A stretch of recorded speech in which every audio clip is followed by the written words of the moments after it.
Priestess with full health to the chair. That's exactly what's going to happen. But of course, with the global portal. Oh, but the imp was still there. That is absolutely huge here for AT, knocking down Psychologist while she was trying to prime the Cypher. Oh. Yeah. I feel like that was definitely a pretty good route. I think, oh, Acrobat taking a statue hit and a second statue hit. We are going to see another stuffed rescue here, potentially, in just a moment. But this chair pressure here is absolutely incredible. Wow. What a hit, and we will be teleporting right away. Yep, Gravekeeper here is not even going to stand a chance. Caught on the statue rebound. That is a double down here, looking at a second game. With the integrated already on the gate, with that debuff, does unfortunately give her a little bit of a challenge. Oh, beautiful, absolutely stunning dodge of that swing, forcing the Disciple to change targets with all 4 survivors up at the end game. And it looks like she's going to try and go for dungeon instead, as opposed to taking the safer choice to the gate. So we have our rendition of the clown and priestess standoff happening right here in front of us. Unfortunately, the priestess is unable to heal herself to full. Honestly, I would be trying to potentially try to sneak over to the open gate. She does have 2 portals online to use. It does seem that she will be doing just that, actually.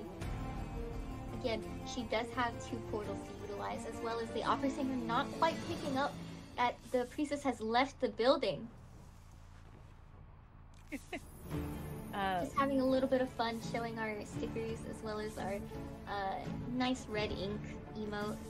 The priestess has returned to try again in to a story. We're gonna wait over at the vault here, and Hermit is going to drop down along with them.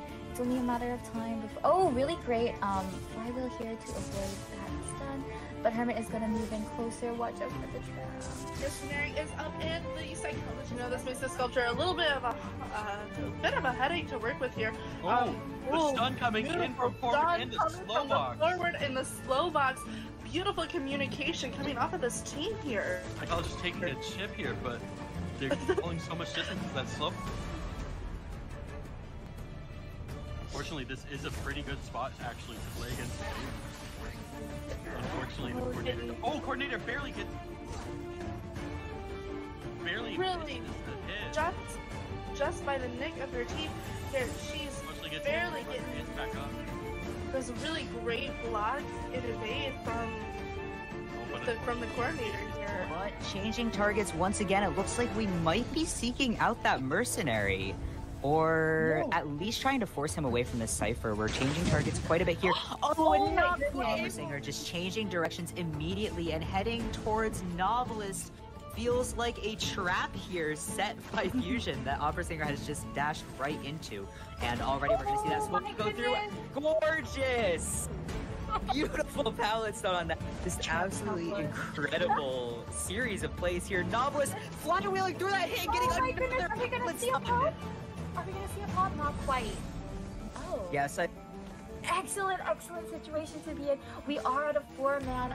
Oh goodness! Oh my goodness! Another switcheroo into the palette stun by the Novelist here. Priestess with full health to the chair. That's exactly what's going to happen. But of course, with the global portal. Oh, but the imp was still there. That is absolutely huge here for AT, knocking down Psychologist while she was trying to prime the Cypher. Yeah. I feel like that was definitely a pretty good route. I think, oh, Acrobat taking a statue hit and a second statue hit. We are going to see another stuffed rescue here, potentially, in just a moment. But this chair pressure here is absolutely incredible. Wow. What a hit, and we will be teleporting right away. Yep, Gravekeeper here is not even going to stand a chance. Caught on the statue rebound. That is a double down here, looking at a second game. With the integrated already on the gate, with that debuff, does unfortunately give her a little bit of a challenge. Oh, beautiful, absolutely stunning dodge of that swing, forcing the Disciple to change targets with all 4 survivors up at endgame. It looks like she's going to try and go for dungeon instead, as opposed to taking the safer choice to the gate. So we have our rendition of the clown and priestess standoff happening right here in front of us. Unfortunately, the priestess is unable to heal herself to full.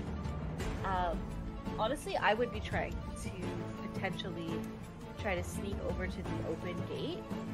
She does have 2 portals online to use. It does seem that she will be doing just that, actually.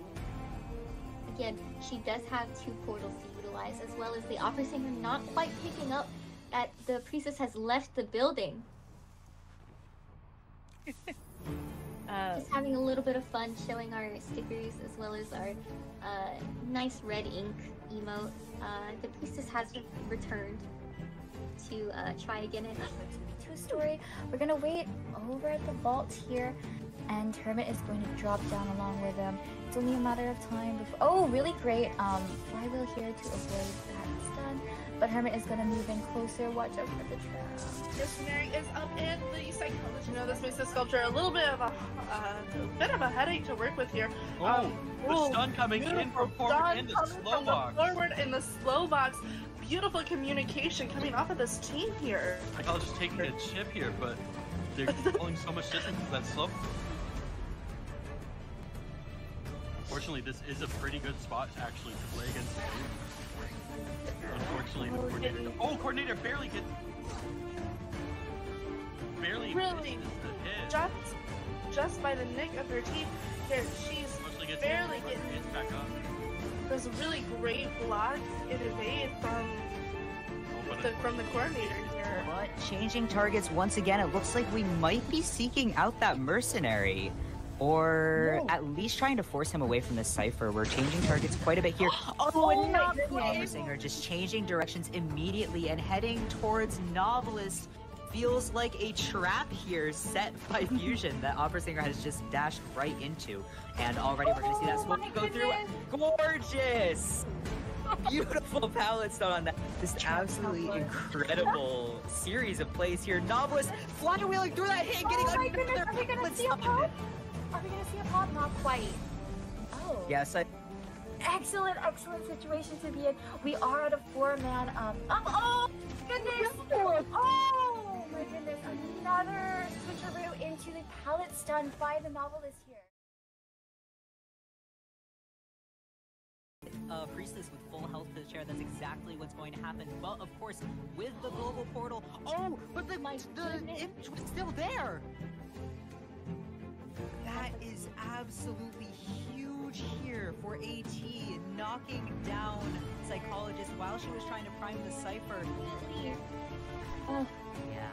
I feel like that was definitely a pretty good route. I think, Acrobat taking a statue hit and a second statue hit. We are going to see another stuffed rescue here, potentially, in just a moment. But this chair pressure here is absolutely incredible. Wow. What a hit, and we will be teleporting right away. Yep, Gravekeeper here is not even going to stand a chance. Caught on the statue rebound. That is a double down here, looking at a second game. With the integrated already on the gate, with that debuff, does unfortunately give her a little bit of a challenge. Oh, beautiful, absolutely stunning dodge of that swing, forcing the Disciple to change targets with all 4 survivors up at endgame. And it looks like she's going to try and go for dungeon instead, as opposed to taking the safer choice to the gate. So we have our rendition of the clown and priestess standoff happening right here in front of us. Unfortunately, the priestess is unable to heal herself to full. Honestly, I would be trying to potentially try to sneak over to the open gate. She does have 2 portals online to use.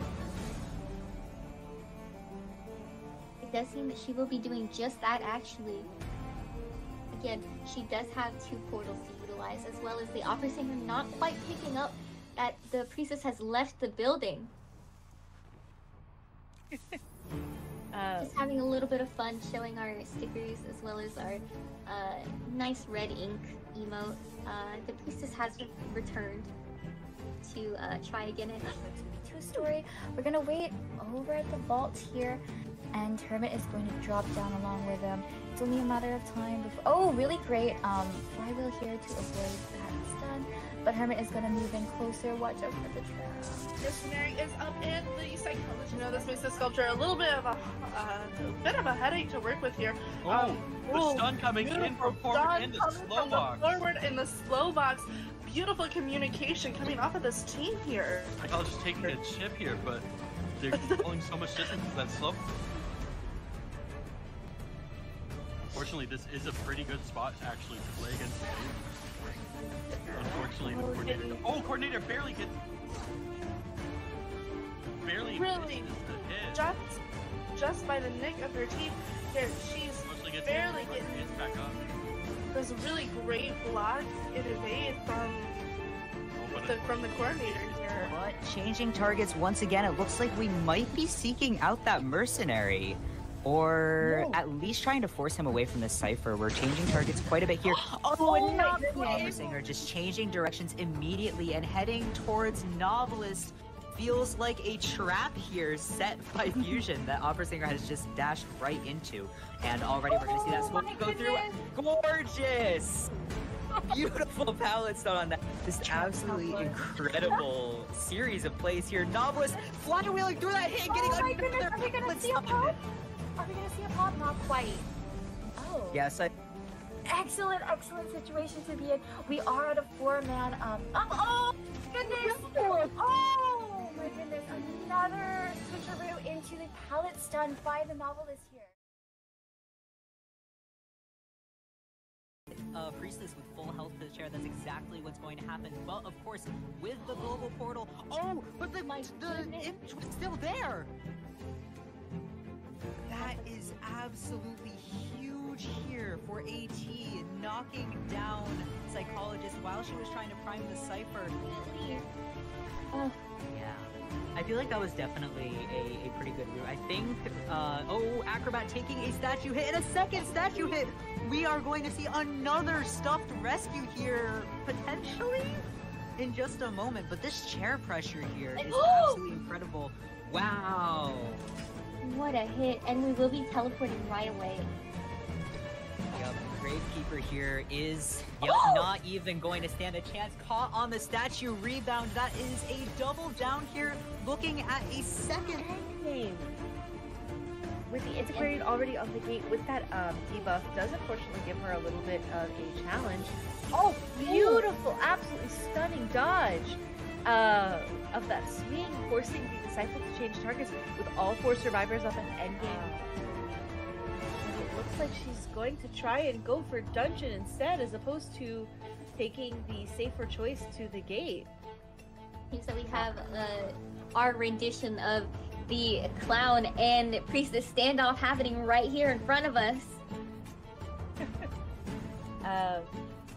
Unfortunately, the priestess is unable to heal herself to full. Honestly, I would be trying to potentially try to sneak over to the open gate. She does have 2 portals online to use. It does seem that she will be doing just that actually. Again, she does have 2 portals to utilize, as well as the opera singer not quite picking up that the priestess has left the building. Just having a little bit of fun showing our stickers as well as our nice red ink emote. The priestess has returned to try again at To a story. We're gonna wait over at the vault here, and Hermit is going to drop down along with them. It's only a matter of time before. Oh, really great. Flywheel here to avoid that stun, but Hermit is going to move in closer. Watch out for the trap. Missionary is up in the psychology. This makes the sculpture a little bit of a headache to work with here. The stun coming in from forward in the slow box. Forward in the slow box. Beautiful communication coming off of this team here. Psychologist taking a chip here, but they're pulling so much distance with that slow. Fortunately, this is a pretty good spot actually to play against. Unfortunately, the coordinator. Coordinator barely gets. Barely really just by the nick of her teeth here. She's barely getting back up. Those really great blocks in evade from the coordinator here. But changing targets once again, it looks like we might be seeking out that mercenary.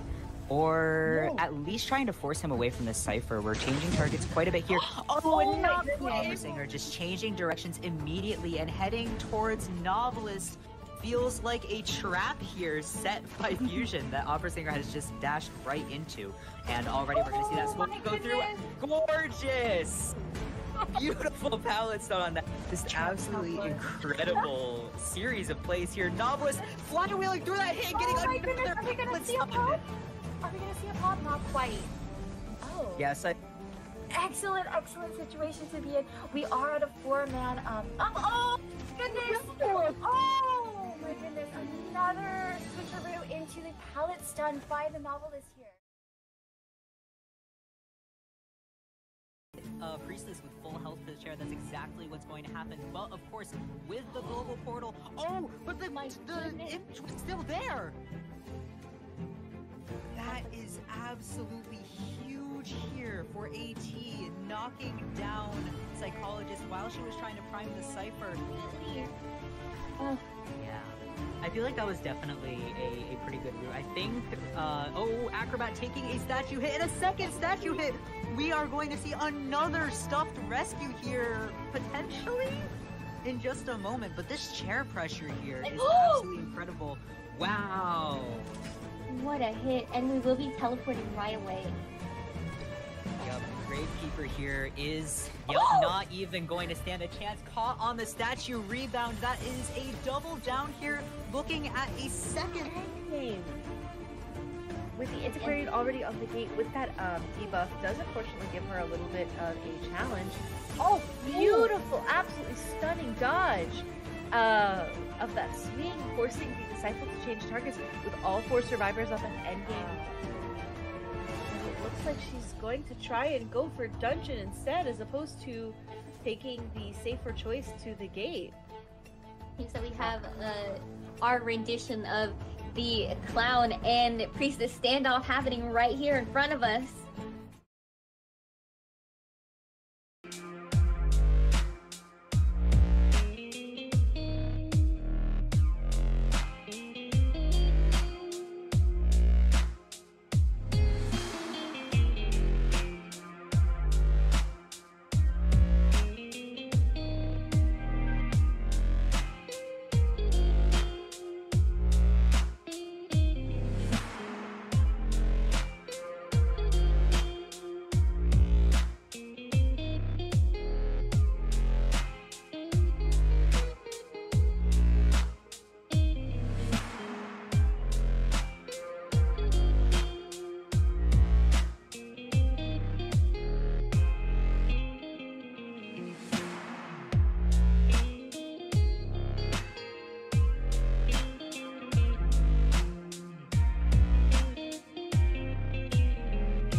don't forget to turn on the stream.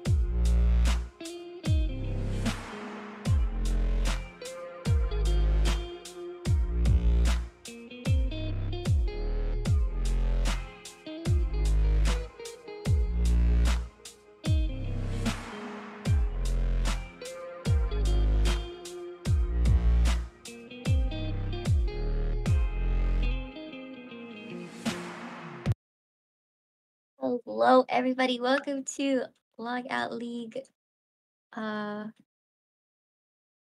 Day 4. Sorry, day 4. Sorry, I was looking at the chat. You're okay. My name is Bugs Bite, and I am here to be your commentator for today, alongside. Hi, I'm Mian. I'm also your commentator today. Today we have some pretty good matches lined up.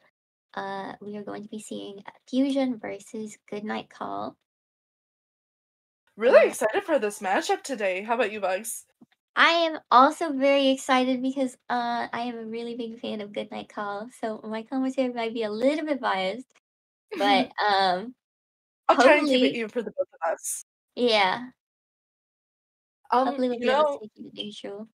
I was very excited for this this matchup this week, just because, I've been watching Fuzion for a long time, and also seeing Goodnight Call last week was really exciting. We had a lot of really great matchups the other week. So you commentated for both of them, didn't you? I believe I did, yeah. And if I didn't, I don't think I did for Fuzion. I think Fuzion was Mima, and I believe Bones. Yeah, that's really exciting anyway, though, just to see them again and see what they're capable of. So you're probably you have firsthand experience of what they are Mhm. able to pull off in matches. I did Yeah. before the stream. I did recap a little bit on the matches that they had played while you were commentating, and I saw a lot of really good plays, and they did put up a really good fight against Mhm. C3. Yeah, we had a really interesting matchup with Goodnight Call and C3 last week. Very excited to see what GNC brings to the table today. Especially when you have Fuzion coming in, where we do have our hunters like Mushin and Mhm. also our survivors, like Elio and the Swords as well. It's really a really tough matchup, especially when such big names are on each team. And like I don't know if everybody's aware, but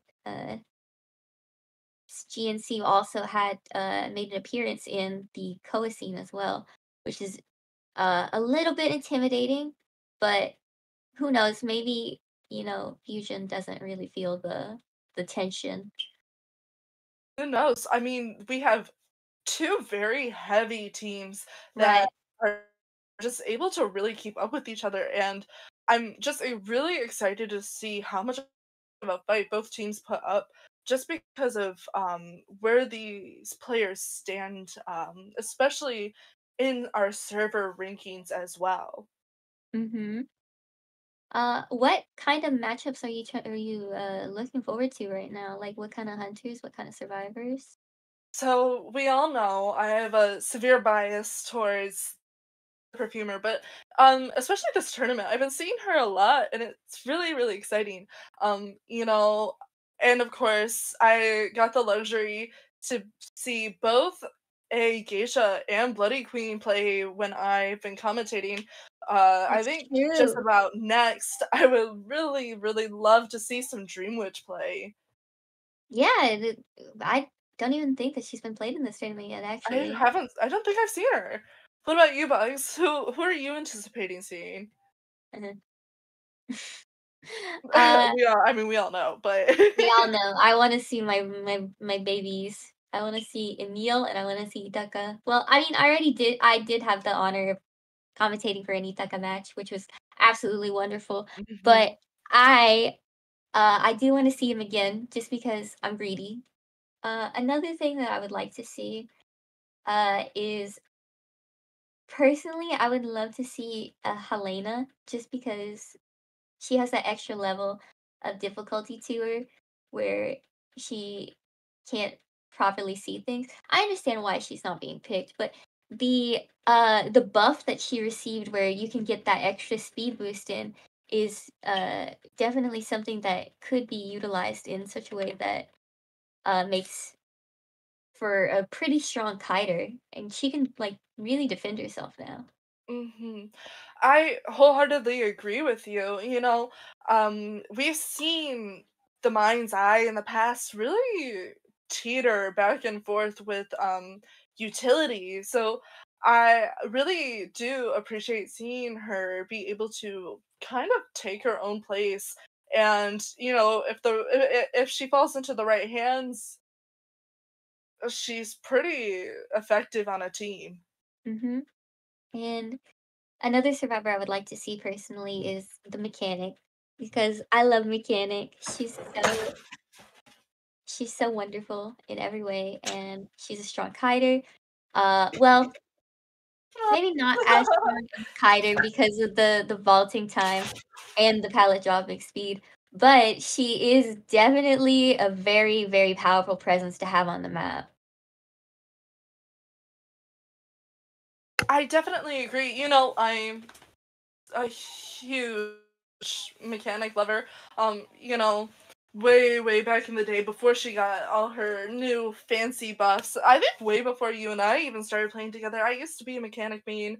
Um, Hmm. such a huge fan of just her as a character, the kit that she brings, and just her versatility with the team.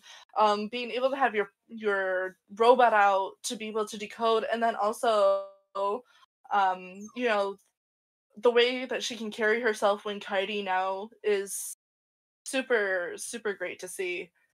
Yeah, it's really interesting because it seems that the decoder meta has kind of shifted from uh being like a constant because you don't really see people picking decoders in these team lineups very often.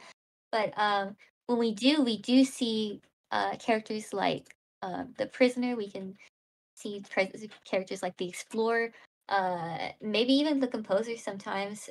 Uh, it's just characters that could really hold their own, especially with, uh, like I said, the mind's eye with your little speed boost, even though it's very short and it lasts like 3 seconds maybe. It's still a good leverage to hold her own. We have the prisoner with his stun, of course, and we have the composer with his dashes as well. So it's really interesting to see how the meta for decoders has shifted from uh, just being these defenseless characters to things that can actually hold Mhm. in chase. I definitely agree with you. And you know what? I am surprisingly a decent fan of the composer and his kit. Um, Being able to really sit down and break apart what he does and how much he helps his team is very interesting. He has that extra speed boost. It makes it easier for catching hunters off guard, especially when you see that your composer is so far away and you're about to be put into balloons. I've seen a lot of really great plays of him being able to use his tuning forks and really get in that pallet time to free you and buy just a little extra time for you. Yeah, definitely.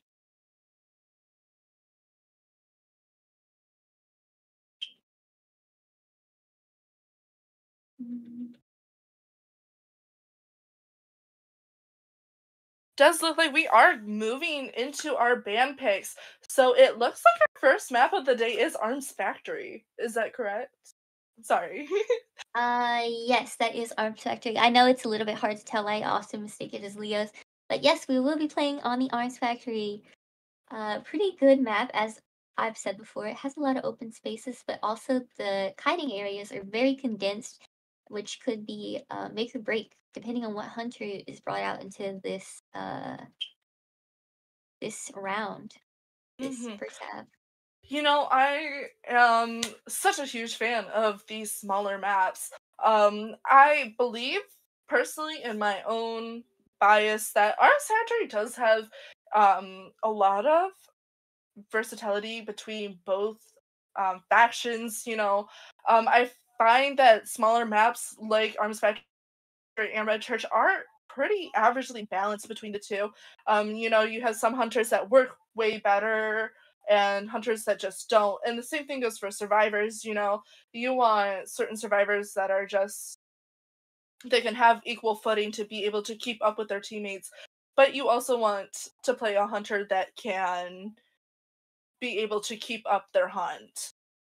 Especially in the face of things like having so many people to support. Because we don't see it very often, but a lot of people will, uh, when in that middle area, a lot of people will come to assist in the kite, especially since there's a cipher there. We will be seeing our first band picks coming in. And on the topic of supporting, we will see the antiquarian and the dancer being banned, taken out early. Uh, Pretty solid choice, especially since the antiquarian is pretty much a constant ban this tournament. You know, it's very, very unsurprising to see the Antiquarian in that band position. Her stun just kind of hits a little too hard for some of these hunters here, especially when you have a hunter that really cannot double hit and you're really, really struggling to keep up with your survivors. You don't want the Antiquarian to get that stun in and you're locked from using your main ability. It Right. does look like our first picks of the day are Coordinator and Gardner. This does mean that these are our global bans starting now. So this is the first time that we will be seeing these two survivors for GNC and also the last time. Yes, and we will be seeing our third band coming in on a perfumer ban. Sorry, I had to squint a little bit. Very sad for you, but good news for me. Unfortunately. We will be seeing the acrobat. Another band that I totally agree with, being able to see the perfumer band, really means that she is a character, a survivor that you have to look out for now. And, back in the day, that used to be such a difficult thing where people were like, well, she's just not viable anymore. She's not worth using. So I'm really excited to see that she's become kind of a force to reckon with.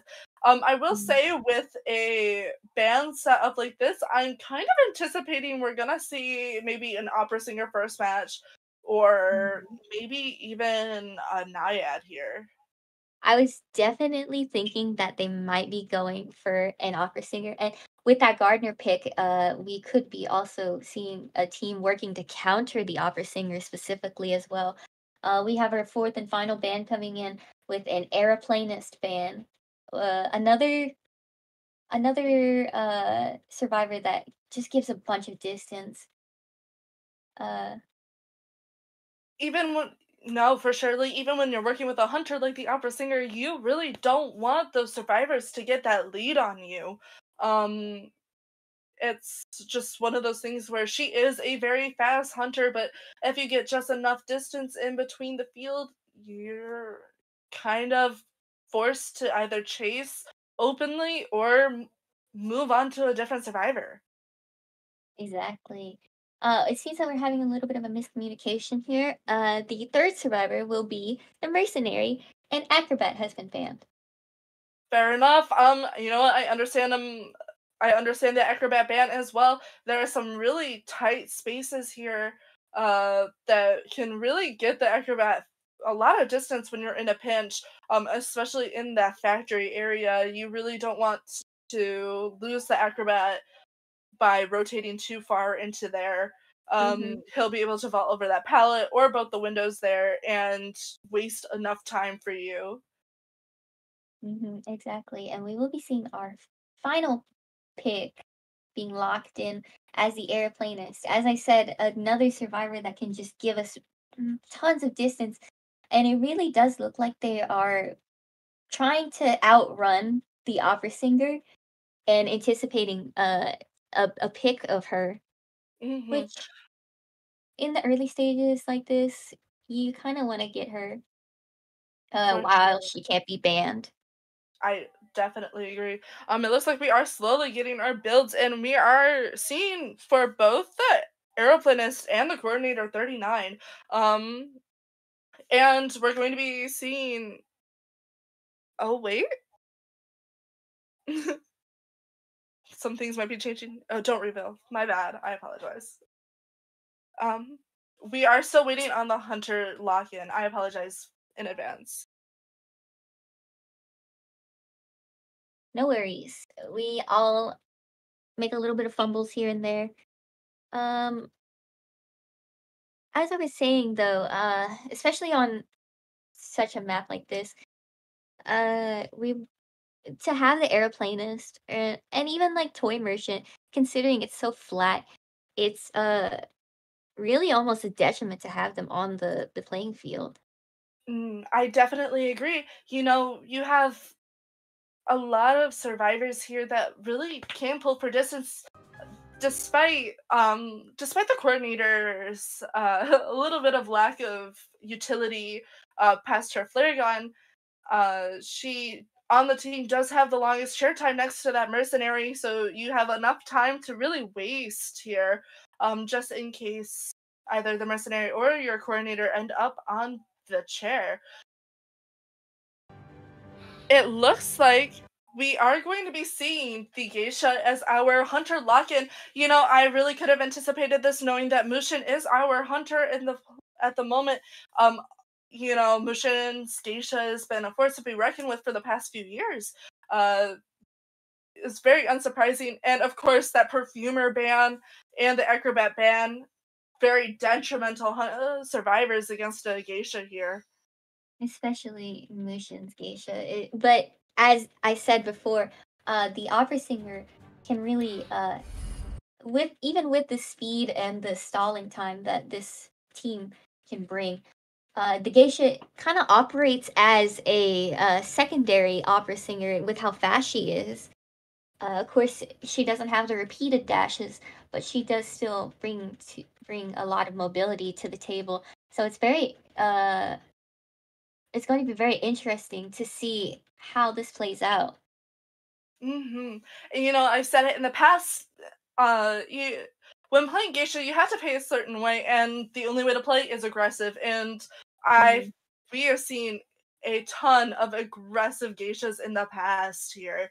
And Mushin's is definitely up there in terms of aggression.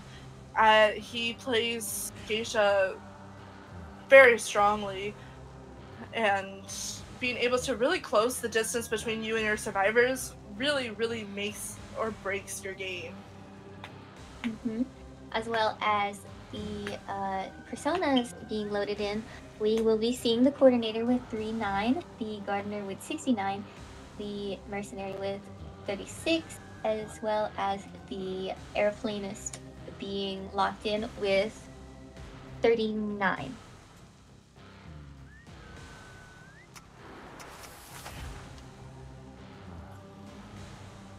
All right, right into the match. We will be seeing the mercenary spawning in the middle. Oh, the coordinator spawning in the middle.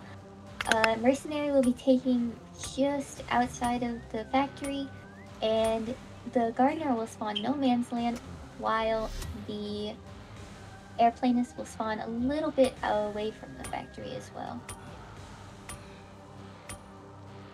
I believe this is a really strong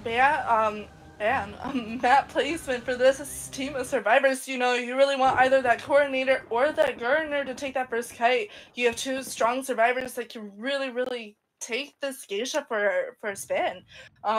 And we all know I wholeheartedly agree with 6'9" Gardner. When it comes to team composition, I'm sure that this team, especially because it's GNC, they do have their own game plan, but I have no complaints there. Looks like we are heading straight in.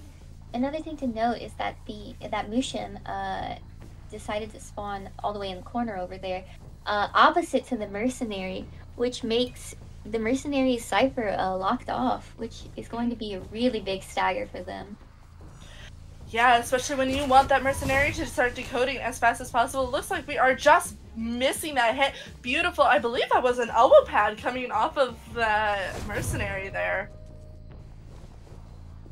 Immediately switching targets, you know, chasing down a mercenary so early on in game, especially when he has that slow go down speed.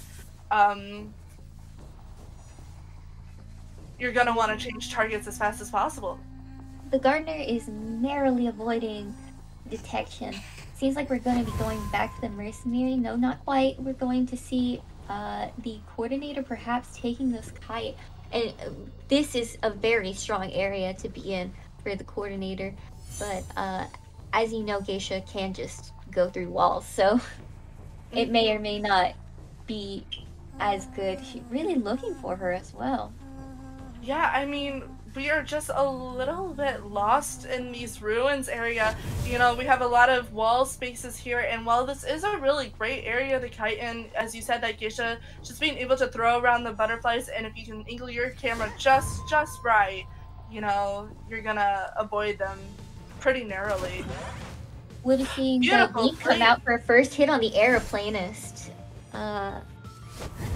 We will be noting also that the basement seems to be in the factory. Kiting into the mercenary, possibly looking for a little bit of assistance.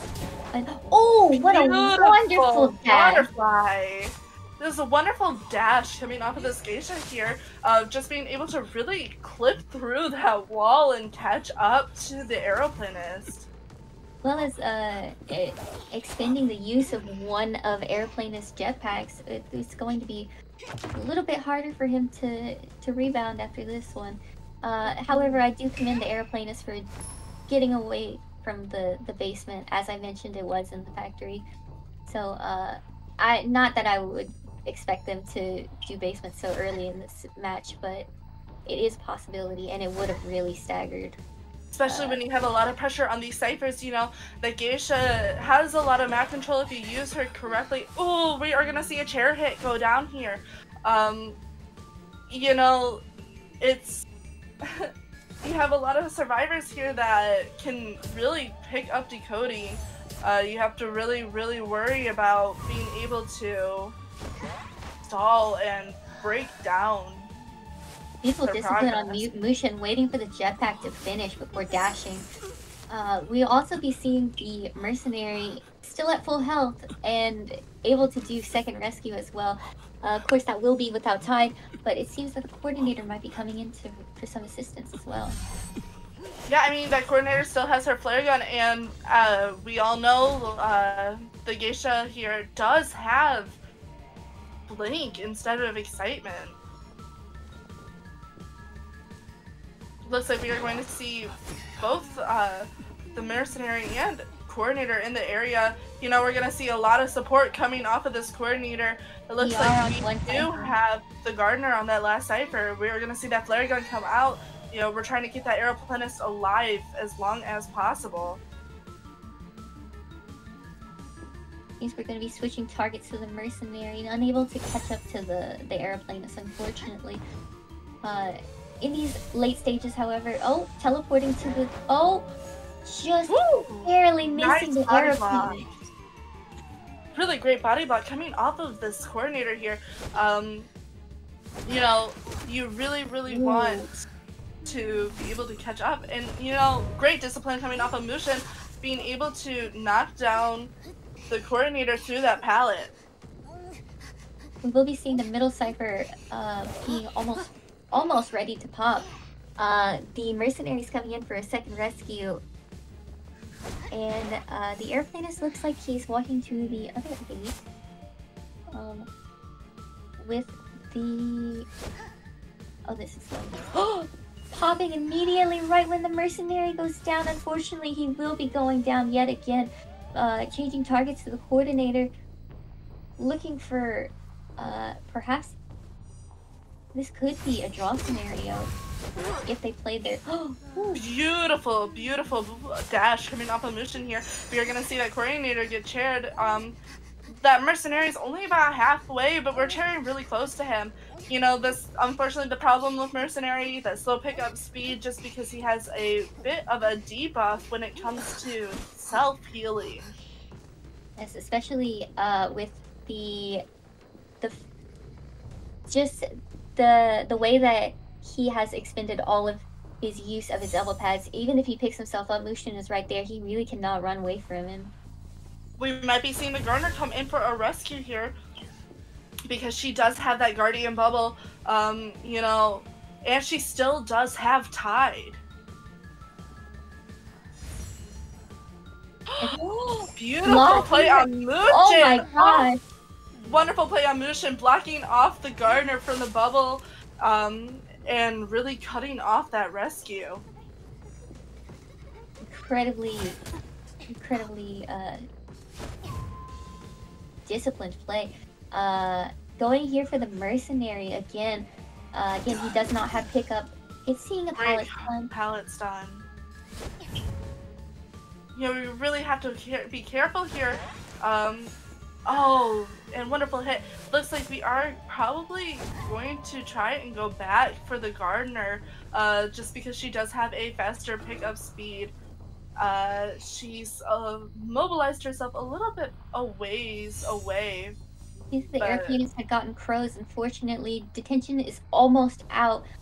Yeah, it's out. But we will be seeing the Gardener lingering around near this front gate, possibly looking to open it. No, unfortunately, we will be seeing a teleport and a knockdown. That's 2 self-heals down and an airplanist out in the open. It's very possible that Mushin could spot him here. You know, we're in a really tight position, and Mushin did spot the aeroplanist just from a distance. Still has one jetpack to utilize as well. One jetpack left. There is the possibility that he may be able to make it to the gate just in time. The gate is open. Oh! Ooh. Oh! Beautiful! Coming off of this, Geisha catching up and closing the distance off of that aeroplanist. You know, we had a really great match, a lot of great communication coming off of these survivors. Really, really great early game for them. Being able to hide and stay away from the Geisha here. You know, we had a lot of really great plays here. And most definitely, this was definitely a very interesting match, especially since, you know, I had called it that this would end in a draw situation, but it really goes to show that Mushin is not to be doubted. Yeah, I mean, we had a bit of a rocky early game here on the Hunter side. You know, looking at these stats, we had the aeroplanist with a 120-second kite and the mercenary with 132. While that is like them supporting each other in their kites, you know, you really have to sit there and think just how much they really worked and tackled it together. Yes, especially since we really did see a lot of support coming out for the aeroplanist there at the very end, or towards the middle rather, before the cipher pops. It really goes to show that even with the communication and the support, you sometimes just can't get through to how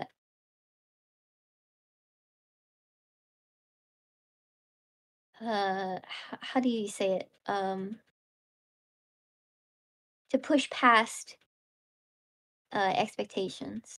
Or not expectations, sorry. My brain's a little bit fried right now. You know, you have hunters like the Geisha, like the Bloody Queen, who are predominantly based off of off of ties. And you see how aggressive you play them and how you can take that tie factor and make it into a win. We saw it the other week with Ling and Bloody Queen being able to really compete and take a hunter that predominantly gets straight ties and get a win immediately. Right, especially with such a strong team composition to counter the opera singer and, you know, characters that do offer such strong mobility. It really is Mushin going against every odd, and really giving us something to root for. For sure. And this might be my bias in general, just because I do love seeing these hunters being utilized to the best of their ability, but I love being able to see just how strong and forceful that these hunters can be if put into the right hands. You see characters like the Geisha, the Bloody Queen, Naiad, who really fell from their high graces, and you see certain people be able to bring them into a match and really put them in a position where they can be at their best. Exactly. And especially, not to keep bringing it up, but especially since these teams are both really well versed in the tournament scene, it really is going to be a back and forth, I assume. hmm you have GNC hunting on this end. We've seen a lot of really great plays coming off of their hunters. Um, Hopefully that everything really pulls together, and just like how we saw last week, we can really be neck to neck in these rounds. hmm Definitely is going to be uh,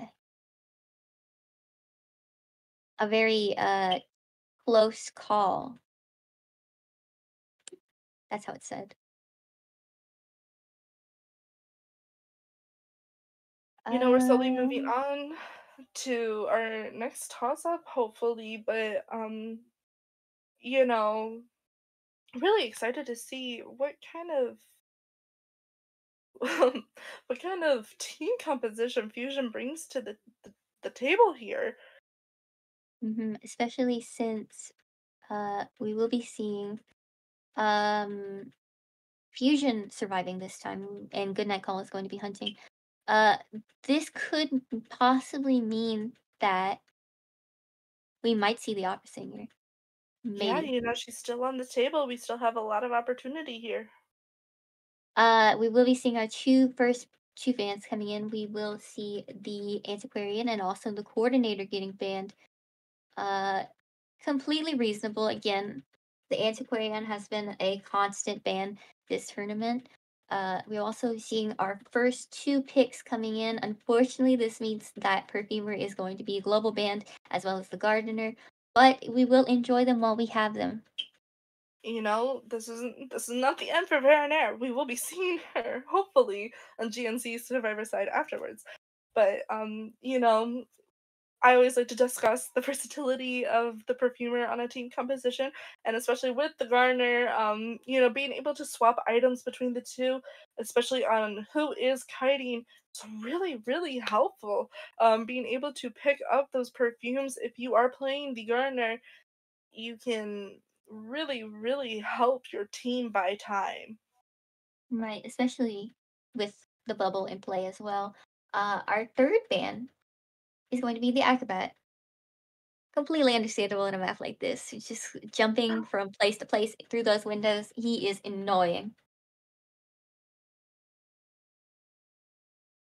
you know the acrobat being able to get into those tight spaces, especially in a lot of corners. Very justifiable to see the ban when you're playing geisha and certain hunters like that, because you really don't want someone to counter your biggest trick here.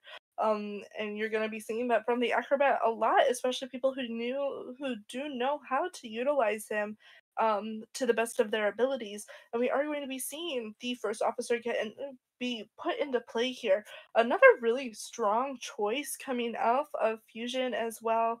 Um, the first officer is a really, really great teammate to have here, with the extra tie turner he gets when using and utilizing his pocket watches, and also the fact that he does get a decoding boost once he loses his pocket watches. especially since we'll be seeing another. Sorry, I misspoke. We will be seeing the seer come into play as well, which adds an extra layer to the previous 3 survivors, because he can. Not only does he himself have to take a bare minimum of 2 hits, maybe 3 if he can get it out, maybe even 5 if he has a good streak of staring at the hunter, but he can also assist in the rescue for the first officer who is not quite as beefy as the mercenary.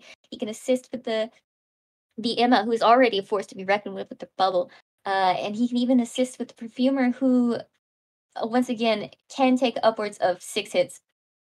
Mm-hmm. I believe with the team composition, we are really trying to counter that opera singer. With these bands, I can't be quite too sure. You have a lot of versatility in these bands. You have a lot of bands here that are very commonplace to see, especially the antiquarian immediately being locked off right off the bat. She's just one of those survivors you really don't want to mess with. Exactly. It could be anybody, honestly. It really is anyone's game at this moment in time. Um, it's gearing up to look like another team to counter the opera singer. But it could also counter just about any M1 hunter. We might want to see a double hitter come out into play. Hmm. I do love a good double hit hunter. I've been benched on it for days. I would love to see an Axe Boy, especially because it is his day. But it does look like we Happy are going to birthday, see Robbie! that opera singer. Happy birthday, Robbie! We are going to be seeing that opera singer come into play. On a map like Arms Factory.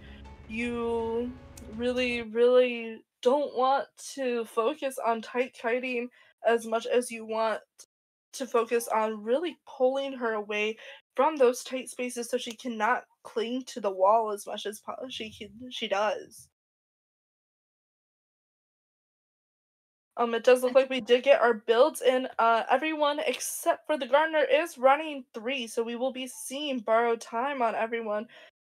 But it looks like the gardener is running 69, the perfumer is running 312, the seer is running 39, and our first officer is running 36. I'm going back to what I was stating before. I believe that Gardner being able to run 69 is a very viable play here.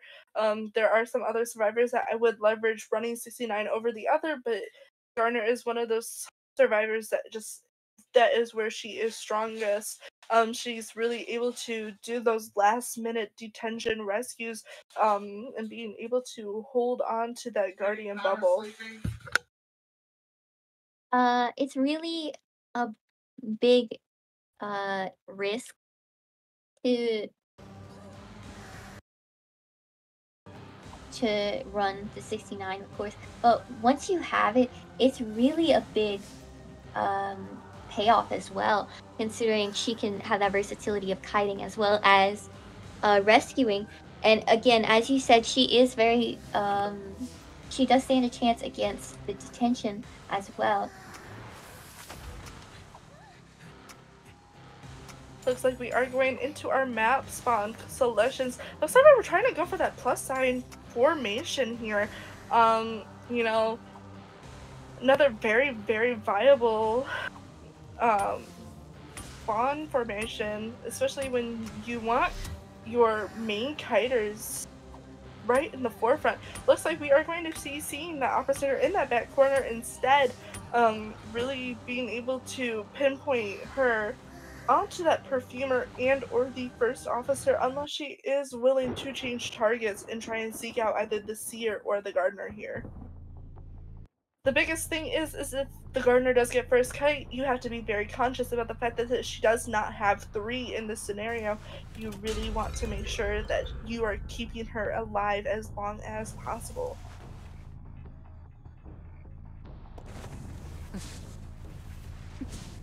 We will be seeing this match beginning with a with the same spawn as the Geisha did last match, we will be seeing the Perfumer being first chase.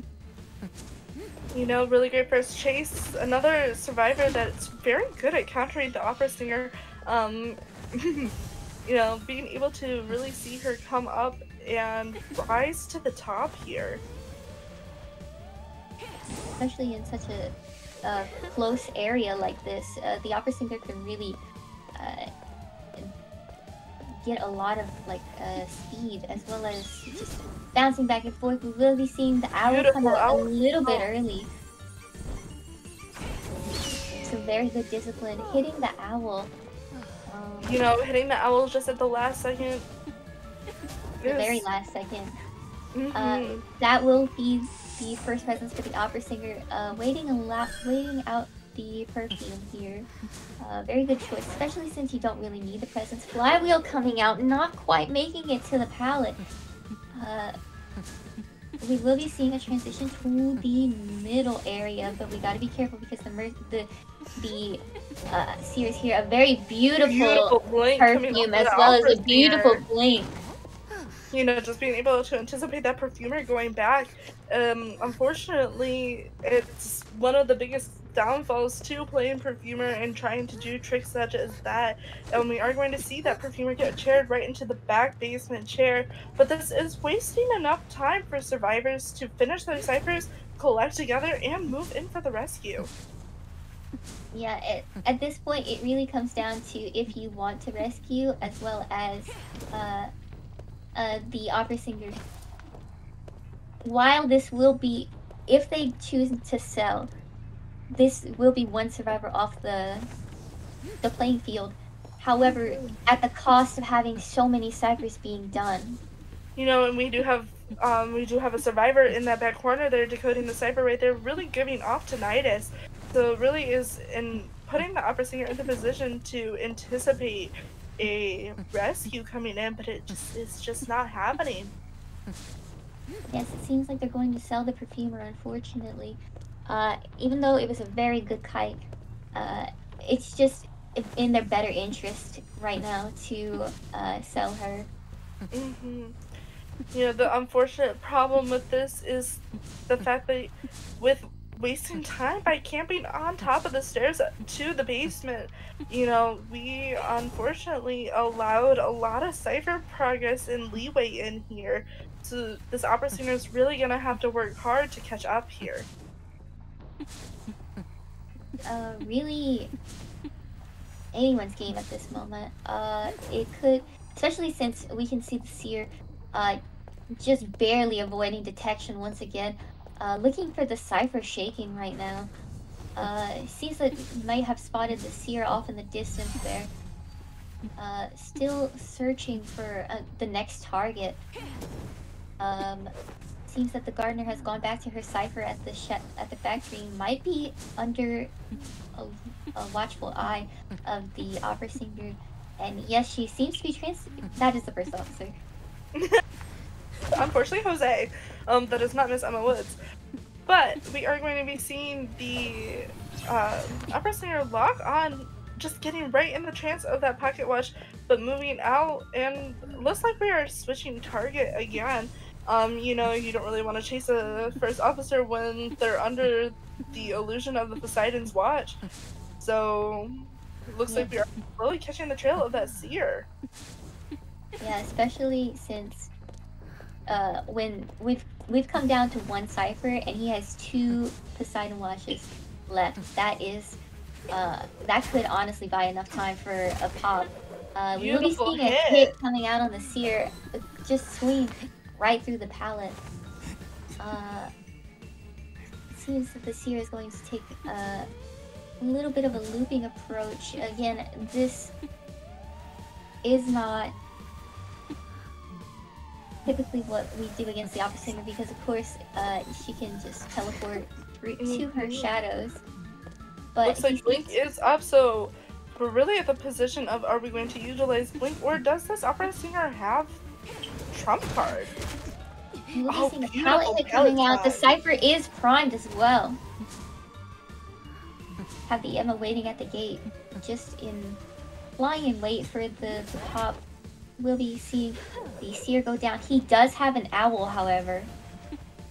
Alright, unfortunately we are going to see the opera singer move away from that seer, really going towards that gate. You know, you really want to make sure that you're buying enough time to really stall the progress here.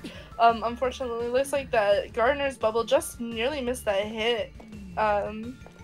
Looks like we're kind of in a tight position for this opera singer. That owl is coming up for another support on the Gardner. You know, this opera singer is swinging, but unfortunately the owl will just give protection just when you don't need it to. Beautiful hit over the window. And Blink is still online. We might be seeing a trade switch to teleport. And yes, we will be seeing it, but just a little late. Just missing. Alright, looks like we are going to be seeing a draw coming off of GNC's Hunter side. We had a really interesting and fun match here. You know, unfortunately just being able to sit on top of the basement stairs really wasted enough time for these survivors to decode. You know, despite that, because of how much she was sitting over the basement, you don't really have a lot of containment time coming off of these survivors, which, you know, could be for the best, especially on a map like this, especially with a hunter who is just so fast. You know, being able to have a short containment time means you had enough time in there wasted. Especially given the fact that the survivors were hiding right under her nose after the fact that the perfumer had died.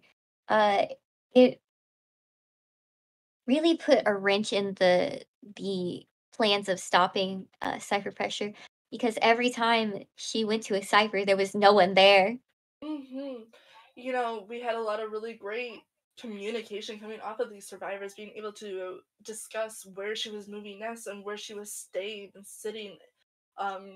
You really want to be able to waste that time and really drag the match out so you and your teammates can have ample time to really communicate and sit down with each other and work on being able to mislead the hunter and by just using your crouch and your walk and really pulling the tinnitus definitely helps. Especially going undetected for so long. It really was uh, like I said, throwing a wrench in the plans of the opera singer, especially when this year was able to pick up the kite for so long, as so much as gaining another owl. And you know, that owl really did help in endgame, even though the Gardner got down. It wasted enough time to get that back gate open and get the seer over to the back gate as well, so you can get a good tie in. It really was a close call that they had just barely gotten the gate open. I real No, I don't think I'm allowed to say that on stream, actually. Oh my goodness, what were you gonna say? Well, We'll never know. You can't say it, so I guess I'll never know. But We'll never know. you know, we had a lot of really great matchups so far for this first round. You know, we had a great draw coming off of GNC's Hunter side and a great four-man coming off of Fuzion side. It's really up to just these next few matches to really see the outcome here. Yes, especially the the Hunter band coming in. We may be seeing a geisha band. We may be seeing an opera singer band. It could be anything at this point.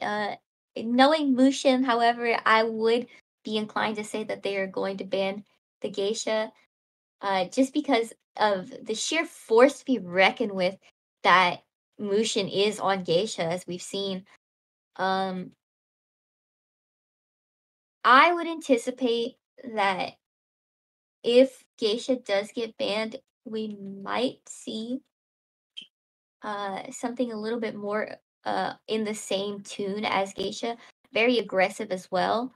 Um, Mhm. with also another like same similar skill set that he can just dash around. Uh,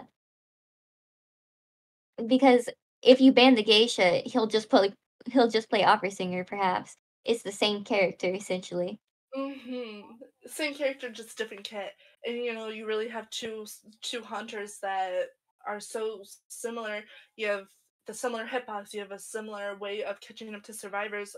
Um, y- you really have to pick and choose, unfortunately, just where you want this band to go. And we saw first round Fuzion really put up that fight with that Geisha there, take that tie to a 4-man.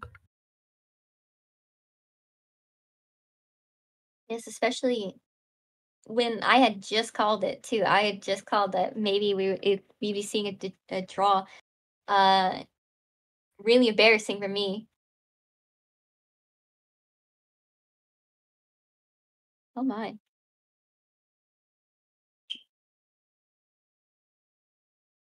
Seems we're having a little bit of technical difficulties here. It's just sit tight for now, and we will get those smoothed over.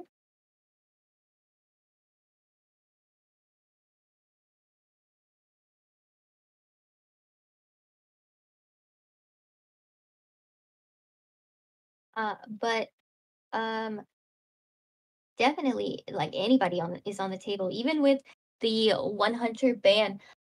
We could be seeing just about anybody. Uh, given that there there is such a pool that Mushin can pick from. If Mushin is going to be the one that's hunting for this round, we will be seeing our map pick coming in. Red Church, I believe that is, yes. Red Church. Another strong but small map. Definitely a map that offers a lot. It's a little less open than Arms Factory, but it does have a lot of good kiting areas, such as back broken, front broken, graveyard, obviously, the hell chair, as I like to call it, because the pallet is right in front of it, and I drop it every time I try to go to rescue in front of it. This is actually a really great, fair, and balanced map. I was having this conversation with last week with Trickster, but in terms of balance, Arms Factory and Red Church are pretty up there. You know, you have a lot of really great spaces to kite, but you have a lot of really great open areas. Oh, how could I forget to mention wedding? Wedding is such a fun place to kite and transition. Uh, Hmm we also have our little bands coming in. Antiquarian Lockdown once again, as well as the Dancer. Of course, we Uh, have our universal bands being the coordinator and the gardener. yep, sad to see them go, but understandable. And just the name of the game when you pick the first two characters. You know, especially you want that dancer band in and out of the way when you're playing on a map, specifically that is Red Church. Putting her either in the center inside of the church or at the wedding gate. You really don't want to mess with those slow boxes because it's an easy, quick way to get yourself into a trap. It does look like for our hunter band, we are going to be seeing that opera singer. Looks like GNC really is pulling for either bringing out Mushin's Geisha once again. Do we really want to see a comeback here? But especially on a map like Red Church, seeing Geisha in certain areas just not not a hunter you really want to see right here sometimes. um while there is a lot of open space, there's a lot of tight spaces and a lot of hiding areas that can really get you lost when you're playing a hunter like the Geisha. Yes, especially uh, against the had the dancer been able to run free, that would have been very detrimental. We will be seeing two picks coming in, cheerleader and the non-forgotten perfumer coming out. wonderful duo here. You have that cheerleaders motivate, when you have a survivor like the perfumer who is kiting and does have a cooldown, being able to use that excitement, the motivate resets that cooldown timer, immediately means that once the hunter is out of recovering from their attack animation, that perfumer can go right back into it and keep her kite up. Looks like we are going to be seeing a seer and acrobat ban. You know what? I cannot say that we are going wrong with an acrobat ban here. Especially just the same as arms factor, you have a lot of really tight spaces that the acrobat can vault through or throw bombs through. That really, really you don't want to get caught up in. We will be seeing another merc.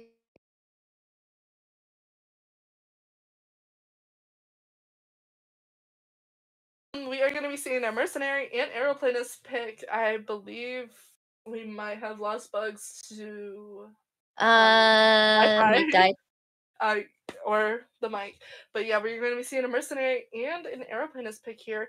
The mercenary is another great viable choice on a small map like this, especially endgame. Being able to hold onto your elbow pads, you can really push and really pull yourself from one side of the map to the other, which means if you're on chair and the hunter has left you, especially late game, you can get a clean rescue in and pick up and move on. Especially, as I was saying while my mic was dead, uh, this team is very, very beefy, and it seems like they're trying to counter the inevitable geisha geisha that is. And I thought it was very interesting that they're allowing the geisha to roam free essentially with that offer singer ban. Mhm. You're right. We do have a really, really tinky team. We might be seeing Mushin's Geisha yet again here. Um, really allowing Mushin to go back in and play Geisha is definitely something you want to look out for. That is, we just saw just how extreme that she is utilized and how aggressive she can be. Um, Definitely something you have to look out for here. Right, especially uh these survivors that also bring a very aggressive air to them as well. Like the cheerleader, the airplanist. It's a very deadly duo. Hmm. And you know what? That mercenary who can take a few extra hits here, um, really, really on par with the survivors. You have three survivors whose primary focus is containment here. And obviously the extra support coming off that cheerleader, I say it time and time again, when you have the support coming in from the cheerleader and she's using her motivate, you want to be able to knock her out of that as fast as possible, because once you hit a certain amount of stacks on that, the survivor, if you get them down, can pick themselves right back up and you have to start your chase all over again. It looks like we are going to see Mushin's Geisha come back out. Looks like we are going to be trying to come in for a comeback match here. Yeah, it does seem like they're looking for a comeback match. Maybe just to say that they can stand a chance against Mission's Geisha.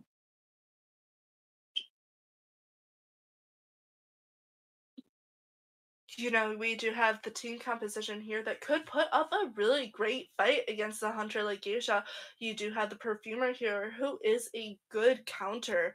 I think when we were anticipating our bans here before we got in our first position for our hunter ban, we had our survivor lock-ins.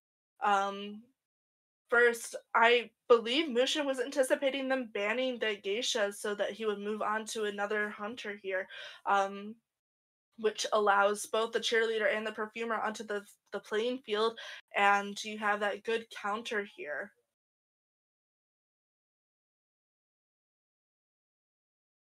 Especially, I don't believe that we have discussed the builds. We will be seeing the airplanist switching his build to take tide. The cheerleader will be a knower and running 9-12. The perfumer seems to be running 12-3, as well as the mercenary running 3-6.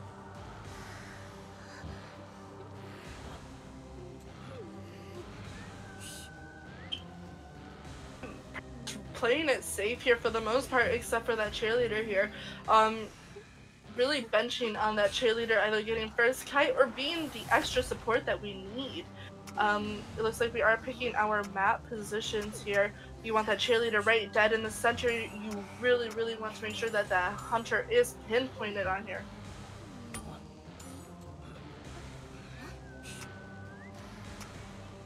We will be seeing a cheerleader spawning in the middle, the mercenary spawning just a little bit a ways away from her. Airplanes will be taking the shack, as well as the perfumer taking wedding. It seems that the geisha is looking to possibly go for, well, anybody, honestly. She could be taking a route to the shack, she could be taking the route to the wedding gate, she could be taking a route to the middle. It really is just a matter of where she decides to go. You know, you really want that cheerleader here. If you are expecting a good kite, you want that cheerleader to really pick up that first kite, especially when she's running 9-12. You know, you really either want her right in the beginning, or you just don't want her at the end here, because you have to keep an eye out for that cipher pop. It looks like we're heading straight into the match. It looks like we're on the aeroplanist again here. Yes, it seems that the the jetpack is coming into use just a little bit early. Ooh, getting an early hit. The wonderful discipline coming off of this geisha here. We will be also seeing the cheerleader restoring the cooldown of the jetpack, so he does have another jetpack online. Not really looking to loot the pallets. Beautiful here. Butterfly getting that aeroplanist down quick and easy. You had that motivate come in from that cheerleader, but it just did not buy this aeroplanist enough time. We also will be seeing the cheerleader rotating away. It really is unfortunate that he was chaired on her cipher, but the mercenary was also close by, thankfully. We will be seeing him hopefully getting rescued. Oh, just missing the blink drop down there. You know, really, really pushing for some extra time, getting that M1 down on this mercenary, really buying a little bit of time for the airplanist here. It looks like we are just lurking a bit too much into pallets. Beautiful jetpack coming off of the aeroplanist. Oh, unfortunately, through the wall there, managed to dash right through. That is the wonders of playing the geisha, being able to angle your camera just a certain way and being able to cut off distance just crazy fast like that. Looks like we are catching up to, I believe that is the perfumer, trying to keep her away from the chair as much as possible. Seems like we're going to be selling the airplanist for the second chair. The cheerleader is lingering around in middle, as that is her cipher. The mercenary is actually in a little bit of a crusty situation here. She knows that the cipher is being worked on because she has tinnitus. It could be that she could be finding the mercenary, or she could be taking the route and going to the cheerleader, whose cipher is only just barely being worked on. But no, it seems she's going to be chasing the mercenary, really expending his elbow pads as well. And cutting off cipher progress here. The Lily, unfortunately, the cheerleader is bringing the geisha into the vicinity of the perfumer, getting that belt in and being able to really try and buy enough time here. You're gonna see that hit go in, but you force the mercenary off of his cipher. We are kind of in a position of trying to get Ooh. as much beautiful flywheel coming off of that cheerleader. Teleported to the wrong cipher, but looks like we are coming in just to try and cut that mercenary off. You do not want him on a cipher right now and wasting enough time.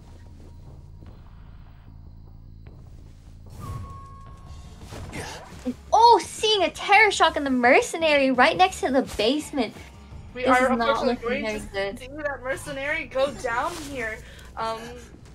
A beautiful terror shot coming off of this geisha here, and really being able to touch up. We are going to be avoiding the basement.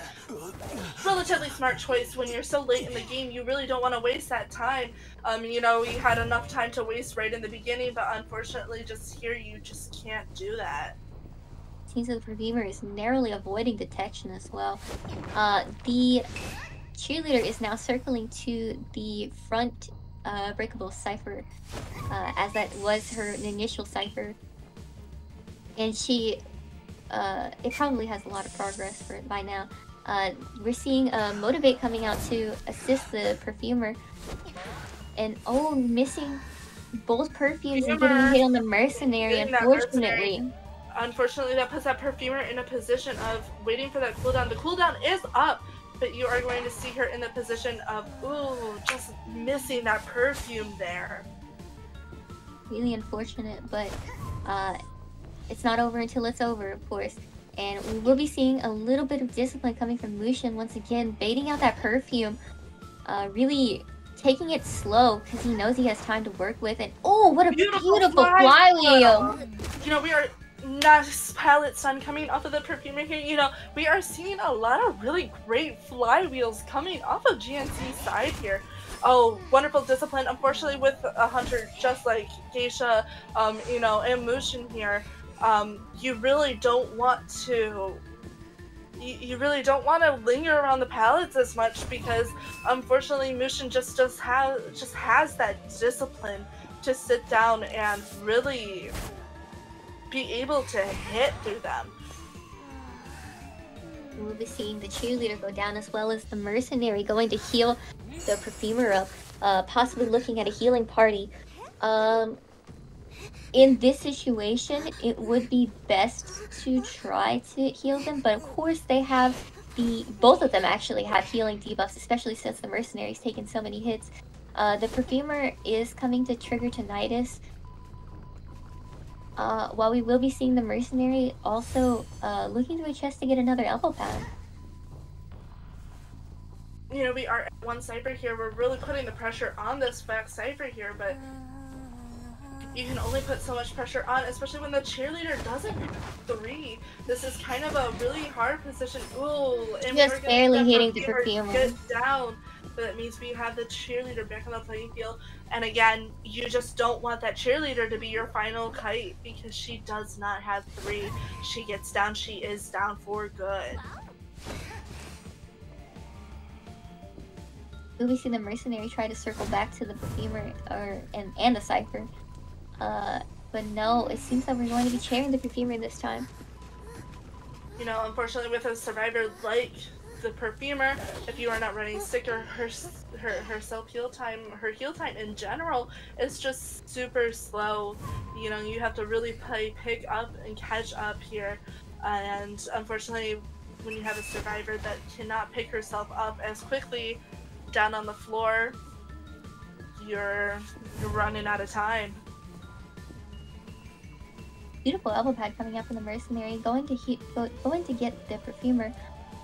Possibly switching targets at this point to the cheerleader. Again, she does not have 3, so that could spell bad news, especially since the geisha here has teleport. It seems that we're going to be taking the opportunity to go for a little healing party. Mushin angling the camera so that he can get a dash, but not quite, on the cheerleader. And we will be seeing a terror shot on the Unfortunately, just using that cheerleader's dash, she does get a debuff at the end there. She gets about 3 seconds of just being slow, which means it really really drags out her vaulting speed and her speed in general. Being able to vault windows and everything does not give you the speed boosts that you really need there. You are really seeing a lot of great control coming off of both the survivors and the Skasia. They're really putting up that fight here. Unfortunately, you just don't have anyone being able to really kite here. It looks like that Cypher is getting popped. Unfortunately, we got a little bit into the position of not being able to turn away. You're gonna really see that Perfumer rotate, run away, but Mushin knows just exactly where she's heading, just because of knowing where that Prime Cypher was. Especially since the Mercenary here, he does not have self-heal. This is looking like it could be another 4-man. You know, when you're playing against a hunter that knows their map control on a hunter that they have mastered in the past, you're really hoping that you can play to your advantage here. And we had a lot of really great communication coming off of this team here, especially the wraparound in that back corner. So it's really up to seeing how the Perfumer executes this final position here, playing the long game while you wait for that Mercenary to just bleed out. Especially since she's camping so close to the dungeon as well. It really is a game of if she is found first or if she can make it to when the Mercenary bleeds out.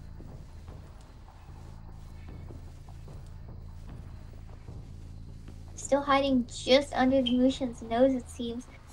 She has no items to work with, but she does have a flywheel to work with, as well as a self-heal as well if Mushin decides to go for picking up the Mercenary. Though I believe that is not the case.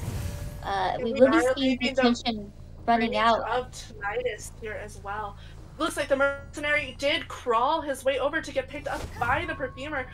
You know, we still don't have a gate open yet, though. You know, this is up to Mushin to really pick and choose who he's going to chase.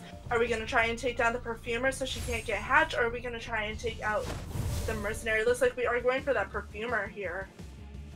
Again, if you do go for the Perfumer here, she does have a flywheel to work with as well as self-heal. And it could mean that if she's left to just be slugged, unfortunately she will be getting a pallet hit here. We will not be seeing the Mercenary working on a gate. Instead, he's going through another chest, getting up beside and watch, teleporting to the opposite gate, really looking for the Mercenary in this situation.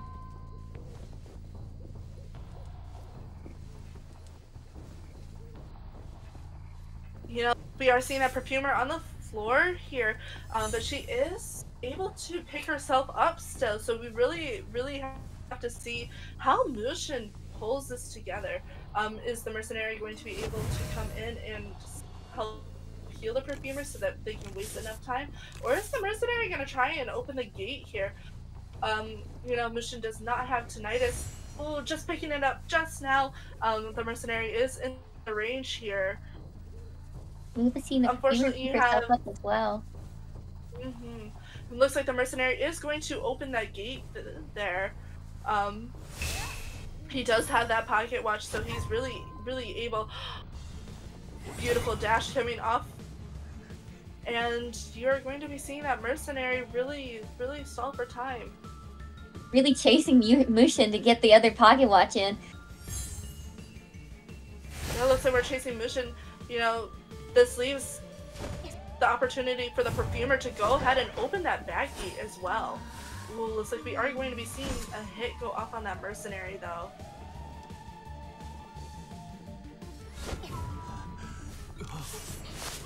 It looks like we are going to be seeing the Mercenary get chaired here. Looks like Mushin has finally picked up the Mercenary, knowing that the exit gate is probably open. Oh, just barely getting him. What an unfortunate situation. It was the very last second of the teleport, as well as the very last second of the gate opening. We will be seeing a 4-man come out on Fuzion side.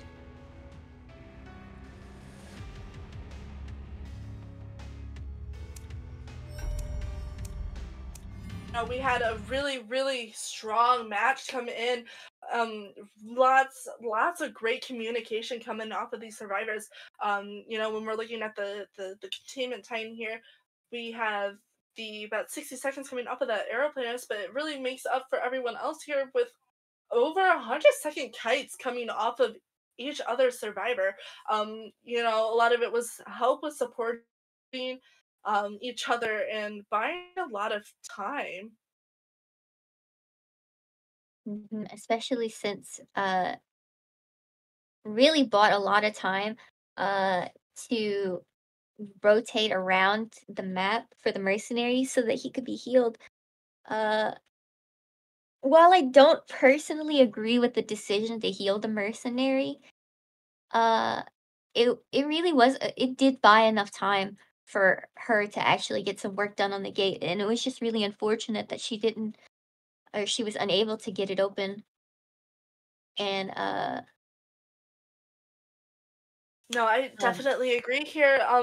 You know, with picking up the mercenary, you did manage to stall a little bit, but we were super close enough to the fact that Mushin didn't know where that perfumer was. You were able to really be able to hide and buy a lot of time. The mercenary was about 3/4 of way down, almost sent back to the manor here, and you really had to worry about the fact that detection was almost up, and the perfumer still had both flywheel and full health.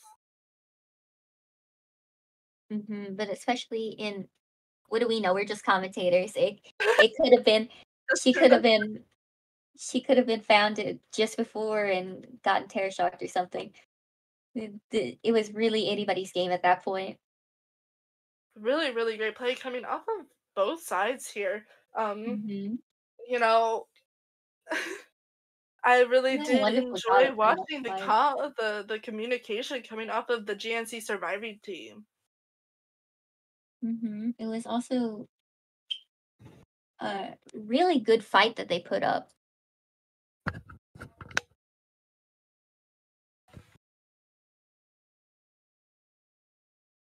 Very excited to slowly get into our band picks here. Um, what are we anticipating for the second round here? I mean, we just saw a really great hunter play from both sides.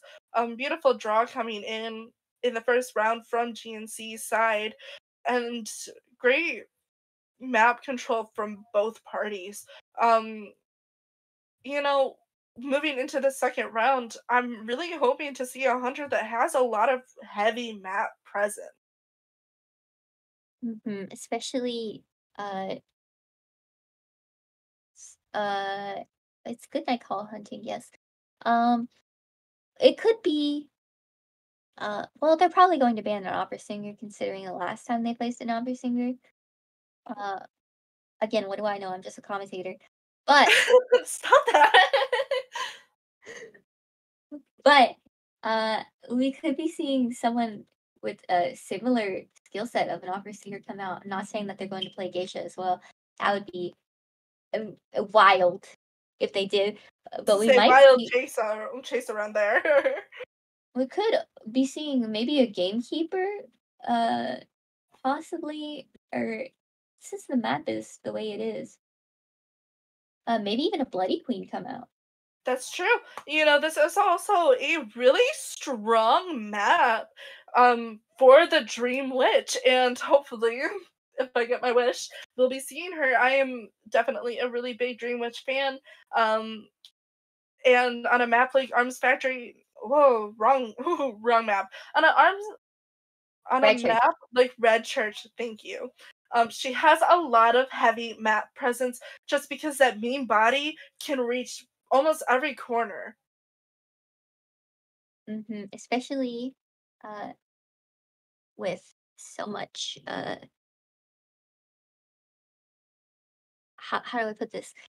Pressure that she can apply. Looks like for our first bands, we are going to be seeing Antiquarian and Prisoner. So with these two bands, obviously we have the Universal Antiquarian band. You really don't want her on the playing field ever. We haven't really seen her get her chance to shine. Usually we're in the position of not seeing her as much anyways. And we are going to be seeing a Prisoner band, which means we have a hunter probably coming into the playing field here that doesn't have the presence to be able to counter ciphers. We This could is be just seeing speculation. We also could be seeing a hermit. That's what I was going to say. We could also be seeing a hermit come out. Definitely a good choice, especially since the ciphers are so condensed. Our picks will be the acrobat as well as the dancer. Interesting choice to let the dancer go into this map, but completely understandable to ban the antiquarian as well as the prisoner if you are going for a hermit. Our hunter band is going to be the opera singer, and our third band is going to be the mercenary. You know what? Makes a lot of sense. We don't really want to mess with that opera singer, and you don't want to mess with a mercenary, especially when you're going for easy downs. You just don't want to meddle with a survivor that can really take hits and keep going. Oh. Very excited to see what we're moving into here. Oh, looks like we are having a little bit of a switch up. We are going to be seeing a priestess band, not prisoner. Really, really great band choice here. Especially when you're seeing the priestess on Red Church. Lots of really good tight spaces for that priestess to use her portals and really buy distance, especially on the church, portaling into pallets, etc. Really gives her a lot of opportunity to really help support. It looks like we are going to be seeing a prospector lock in here as our third survivor. You have the extra speed boost that comes off with running by lockers, running by cipher machines, and on a map such as Red Church that is extremely condensed. You get that speed boost next to a window there. You really are pushing to go far. And it looks like our final selection for a hunt survivor lock-in is the patient. So you have a huge set of survivors here that are going for either speed or distance. And when you're sitting here and you have survivors that you're really trying to pull for a win here, you really want to play with the strings that you have, and being able to pull for the distance that you can with these kinds of survivors. You do have the harassment that comes off of the prospector. You can really play with the longevity of your teammates here, especially if your communication with each other is just enough. Being able to utilize the patient's hooks can get you from position A to position C in a matter of seconds, which when you're taking a hunter who probably doesn't have a heavy chase here, you have to really worry about how much distance that you can keep up with and cut off. And here is, even with seeing the accidental prisoner band come in the beginning, being able to predict that the hermit comes in here really helps. You want a hunter that really cuts off decoding when you have such strong decoders on your side. Especially when you want to really cut off the decoding coming off of both the prospector and the female dancer, using those music boxes to really cut off the connection coming off of the hermit here. you We will really be have seeing to worry about cutting them off. we'll be seeing the personas also coming in. Everybody is running 312. Wonderful. No, it seems that we're having a little bit of an adjustment. Patient is going to be running 612. Everybody else is running 312. Seems that they anticipated the hermit pick a little bit. Was a little worried there. You know, you want at least one survivor for the most part to run Tide. You know, we are getting to the point in the game now where Tide is not as viable, but unfortunately you will need it, especially in predicaments where you are kind of in a late game position. You know, Tide is a very hit or miss persona piece now, especially with the utilization of flywheel or broken windows.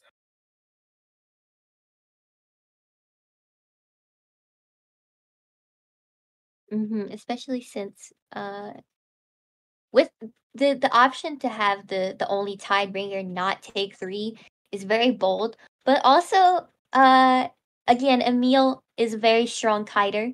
Calling him by his govy there. He's a very strong kiter. So him having the 12 is definitely going to be almost essential. We will be seeing the Margreta spawning in the middle. Acrobat spawning in, I don't know where we call that, a little bit of ways away from the graveyard. Norton will be taking the shack as well as Emil just a little bit of ways away from Barbrigles.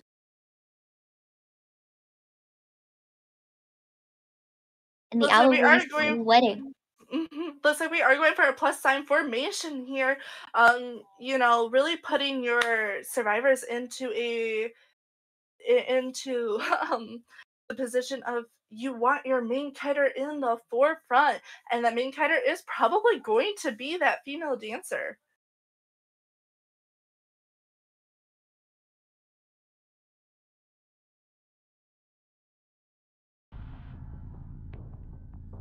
We will be spawning right there in the wedding.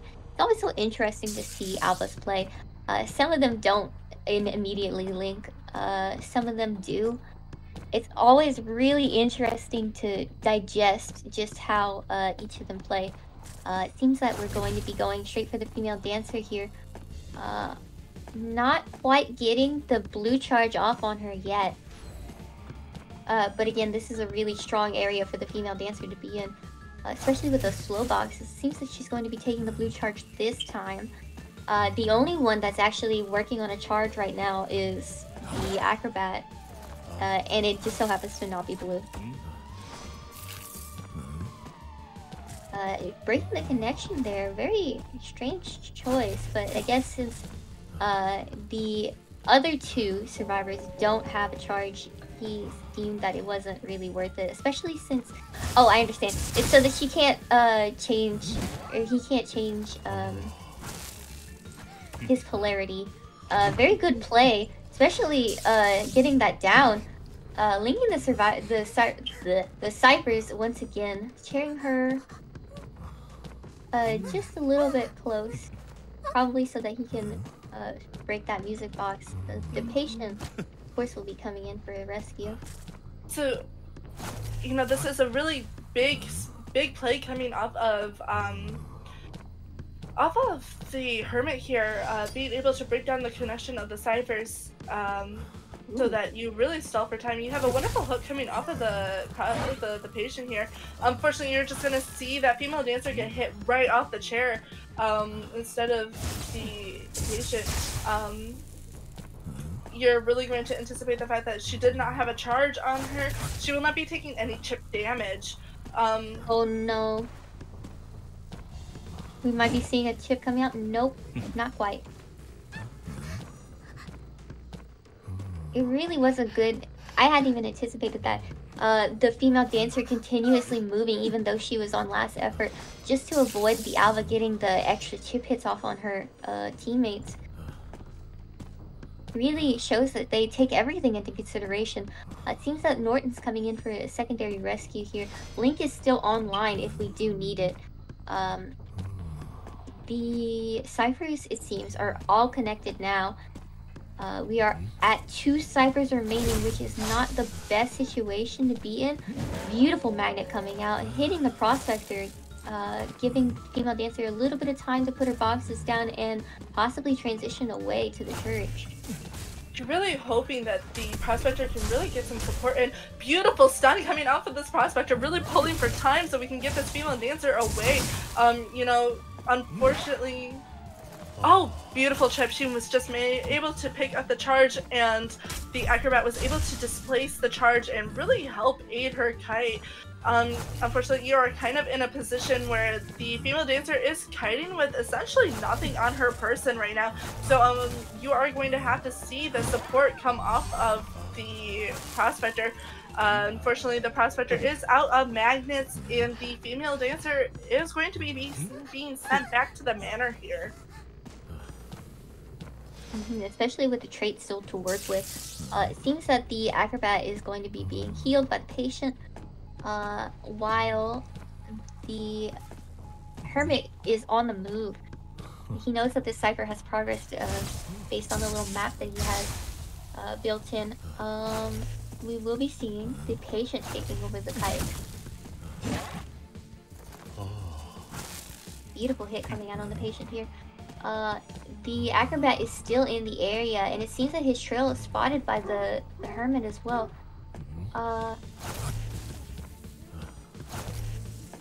Yeah, he seems like he's fully committing to the acrobat, which is very interesting.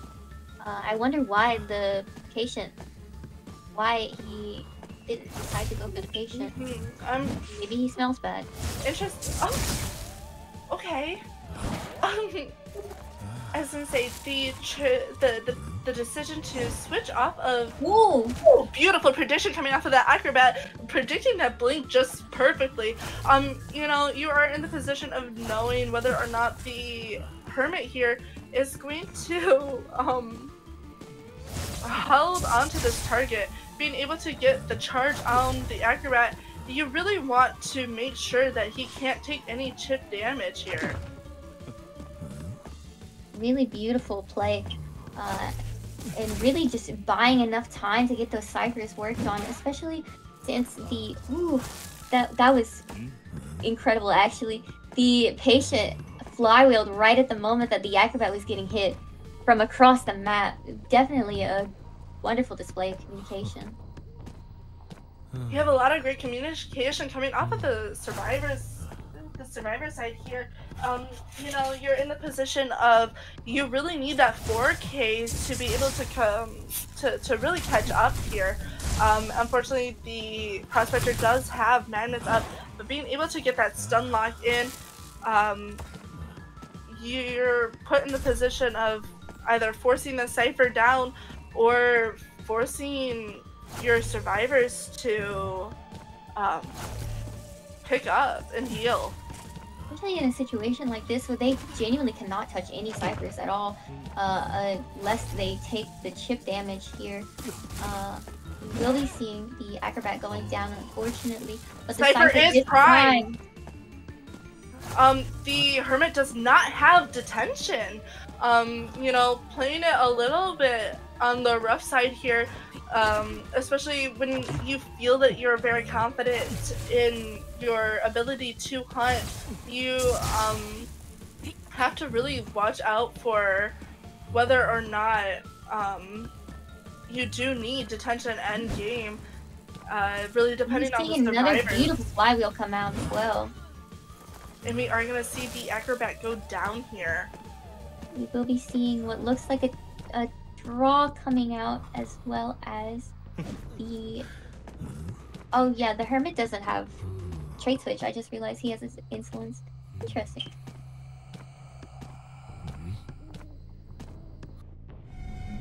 What an amazing match that was. A very, very strong plays from the survivors and from the hunter alike. We had a lot of really great plays coming from both sides. Really great communication coming off of the Survivor side here, and really great map control and presence coming off of the Hermit. You know, you had about a 130-second kite coming off of that Acrobat. Really, really great end game kite there as well. Unfortunately, you're in the position of you're going to need sometimes when it comes to late game, um detention really is one of those things that can really make or break here.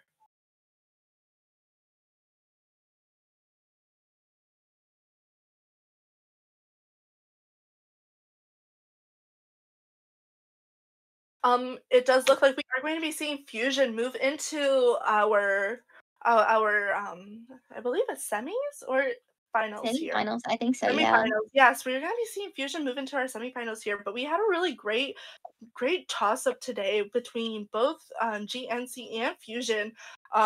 You know, really great plays from both sides here, and you know, I love watching commentary. I love commentating and watching these matches because I love watching all the teamwork that comes with um being in a team setting.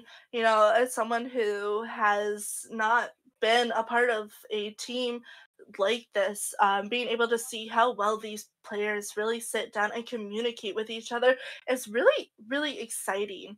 You know, we have a lot of really great matchups for this weekend, and I'm super duper excited to sit and watch them all with you guys. Hmm. I am also very excited to see some of these matchups. We got AT versus PX. We got Channel 4 versus Pip. It's really going to be a very interesting lineup and a very tense uh competition as well. I'm really looking forward to it. Thank you for having me today, though, Mian. Oh my gosh, thank you so much for joining me. We did have a little mix up with the schedule, but I'm really glad that it worked out that you got to be with me today. If you didn't know, me and Bugs do a lot of stuff like this together, so being able to finally be able to sit down in a commentary setting with Bugs is really exciting.